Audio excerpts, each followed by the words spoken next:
मुझे बेल्टों से पीटा जा रहा था। जब वो मारते तो पूरे हाथ उभरे चले आते, सूज जाते। जब हाथ टाइट हो जाते और उन्हें लगता कि कहीं फट ना जाए तो फिर गर्म पानी में नमक डालकर हमारे हाथों को इसमें डलवाते, फिर पीटना शुरू कर देते। इतनी भयानक टॉर्चर कि कोई स्त्री तो दूर की बात है, कोई पुरुष भी सहन नहीं कर सकता। उन्होंने लगातार मुझे इतनी बुरी तरह से मारा कि मेरे हाथ पैर नीले पड़ गए, उंगलियां काली पड़ गई, मैं पानी का ग्लास भी नहीं पकड़ पाती थी। फिर परमवीर सिंह आए और उन्होंने एक इंस्पेक्टर से कहा कि तुम में ताकत नहीं है, कैसे पुलिस वाले हो तुम, खाते पीते नहीं हो क्या? फिर उन्होंने बेल्ट लेकर कहा, लाओ इसको तो मैं देखता हूँ, और उन्होंने पूरी ताकत हमारे ऊपर बरसाई। ये बातें साध्वी प्रज्ञा ने खुद पर हुए टॉर्चर की कहानी बयां करते हुए कही। इस दौरान उन्होंने मुंबई पुलिस के कुछ अफसरों पर गंभीर आरोप भी लगाए, जिसमें उन्होंने मुंबई पुलिस के पूर्व कमिश्नर परमवीर सिंह का नाम भी लिया। नमस्ते, मैं अभिनय आकाश और आप देखना शुरू कर चुके हैं प्रभा साक्षी का खास कार्यक्रम मोस्ट रिलायबल इन्फॉर्मेशन यानी MRI। मुंबई पुलिस का जिक्र होता है तो इसके साथ ही जिक्र उसकी बहादुरी, चपलता और साहस का भी होता है। मुंबई पुलिस की तुलना स्कॉटलैंड यार्ड से होती है, लेकिन कुछ दिनों से मुंबई पुलिस पर मुकेश अंबानी के घर के बाहर विस्फोटक मिलने, मनसुख हिरेन की रहस्यमयी मौत के बाद कई सवाल उठ रहे हैं। सचिन वाजे की गिरफ्तारी के बाद मुंबई पुलिस की किरकिरी भी खूब हुई, लेकिन इसके साथ ही गाज मुंबई पुलिस के कमिश्नर परमवीर सिंह पर गिरी। उनका तबादला होमगार्ड में कर दिया गया। मुंबई पुलिस का जिक्र होता है तो इसके साथ ही जिक्र परमवीर सिंह का भी अक्सर होता है, लेकिन इससे पहले भी परमवीर सिंह विवादों में खूब रहे। उन पर आरोप भी कई सारे लगे, चाहे वो अजीत पवार को इरिगेशन स्कैम से बचाए जाने के आरोप हो, साध्वी प्रज्ञा को कस्टडी में टॉर्चर करने से लेकर 26/11 के दौरान लापरवाही बरतने तक के तमाम आरोप। हालांकि ये तमाम आरोप हैं जो कि विभिन्न मीडिया रिपोर्ट्स, व्यक्ति विशेष द्वारा उन पर समय समय पर लगाए गए, जिसके आधार पर हमने एक विश्लेषण तैयार किया है। हमारी मंशा किसी भी तरह से किसी व्यक्ति या मुंबई पुलिस की छवि पर सवाल उठाना या उसे धूमिल करना नहीं। हम केवल पूरे मामले से जुड़ी जानकारियां जो मीडिया और विभिन्न मंचों पर सार्वजनिक हैं, उससे आपको रूबरू करवा रहे हैं। परमवीर सिंह का जन्म 20 जून 1962 को फरीदाबाद में हुआ। परमवीर सिंह ने पंजाब यूनिवर्सिटी से MA किया और फिर अपने बैच के टॉपर रहे। इसके साथ ही वो मुंबई IPS क्रिकेट टीम के कैप्टन भी रह चुके। पढ़ाई पूरी करने के बाद उन्होंने 1988 में IPS की परीक्षा दी और सफल होकर पुलिस में आए। उन्हें मुंबई का DCP क्राइम ब्रांच बनाया गया, फिर थाने के कमिश्नर बनाए गए।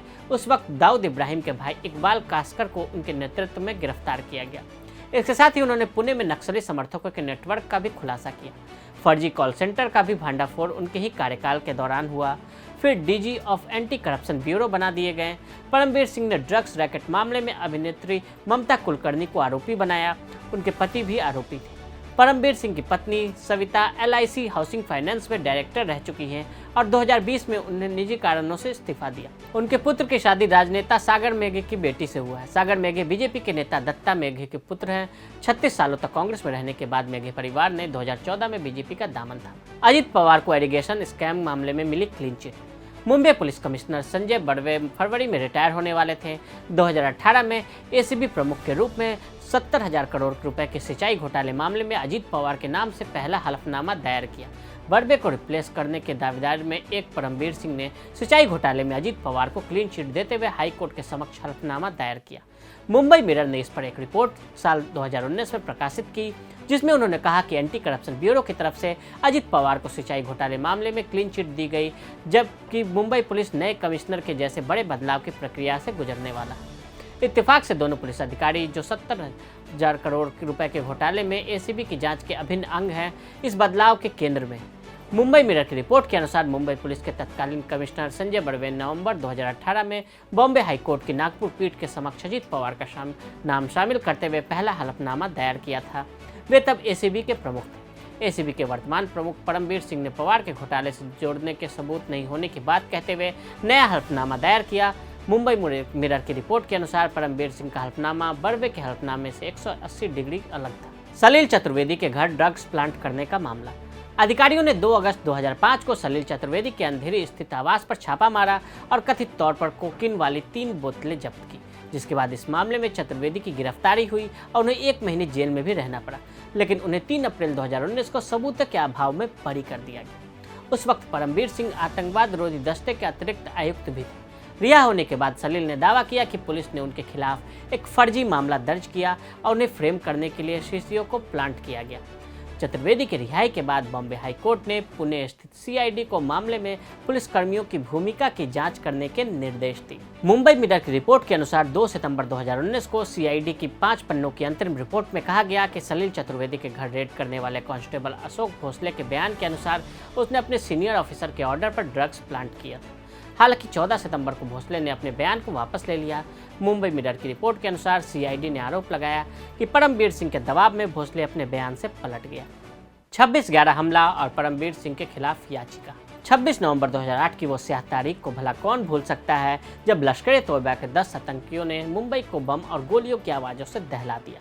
इस आतंकी हमले में 160 से ज़्यादा लोगों ने अपनी जान गंवाई और 300 से ज़्यादा लोग घायल हुए।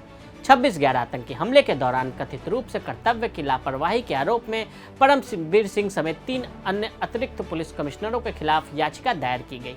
हिंदुस्तान टाइम्स की रिपोर्ट के अनुसार पूर्व पुलिस आयुक्त हसन गफूर के एक साक्षात्कार के आधार पर जुहू स्थित व्यवसायी गोल्डी सूद ने एक जनहित याचिका दायर की, जिसमें इन अधिकारियों के खिलाफ कार्रवाई और उनके निलंबन की मांग की गई।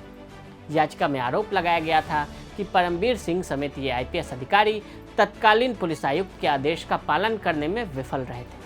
हिंदुस्तान टाइम्स के अनुसार याचिका में कहा गया कि वरिष्ठ अधिकारियों के आदेशों का पालन किया होता तो स्थिति को नियंत्रण बहुत पहले ही लेकर जा सकता था और कई लोगों की जान बचाई जा सकती। याचिका में कहा गया कि इन अधिकारियों ने आदेशों की अवहेलना की, अपने कर्तव्यों का पालन करने में विफल रहे, उन्होंने आतंकवादियों से मुकाबला करने से इनकार तक कर दिया और परेशानी वाले क्षेत्रों से दूर रहना पसंद किया।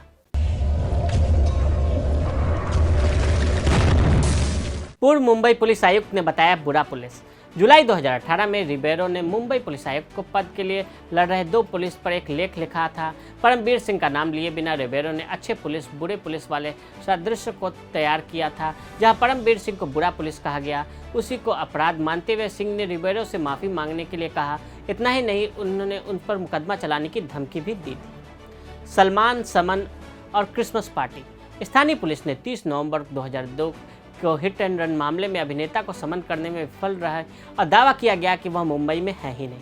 लेकिन वास्तविकता और सच्चाई इससे उलट नजर आई, जब सलमान खान बांद्रा में एक हाई प्रोफाइल क्रिसमस पार्टी में शामिल होने के साथ साथ महबूब स्टूडियो में शूटिंग करते हुए कैमरे में कैप्चर हो गए, जिसके बाद दावा किया गया कि सलमान खान के साथ पार्टी में आईजीपी परमबीर सिंह भी शामिल हुए।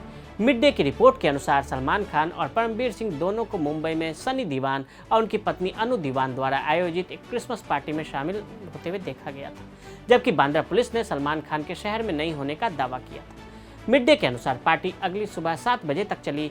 परमबीर सिंह अपनी पत्नी सविता के साथ लगभग 3:15 यूनियन पार्क एवेन्यू से बाहर जाते दिखे। इस पार्टी में तत्कालीन गृह मंत्री और कांग्रेस नेता सुशील कुमार शिंदे की बेटियां प्रीति और प्रणीति भी शामिल थी। साध्वी प्रज्ञा ने लगाए बेल्ट से पीटने के आरोप।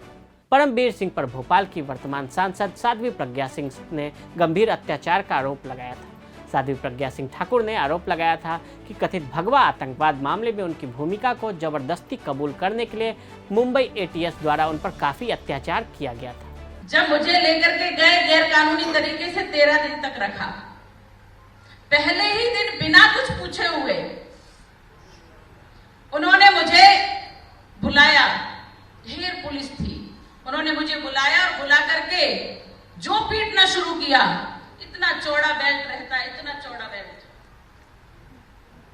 बेल्ट रहता है और उस बेल्ट में एक लकड़ी की मूठ लगा लेते इतना मजबूती से कि वो इनके हाथ में पकड़ा जाता है और वो उस बेल्ट से मारते हैं कि एक बेल्ट अगर आपके हाथ में पड़ता है तो ऐसा पूरा सूज के चला आता है। आप अगर दूसरा बेल्ट झेल पाएंगे तो आपके हाथ फट जाएंगे।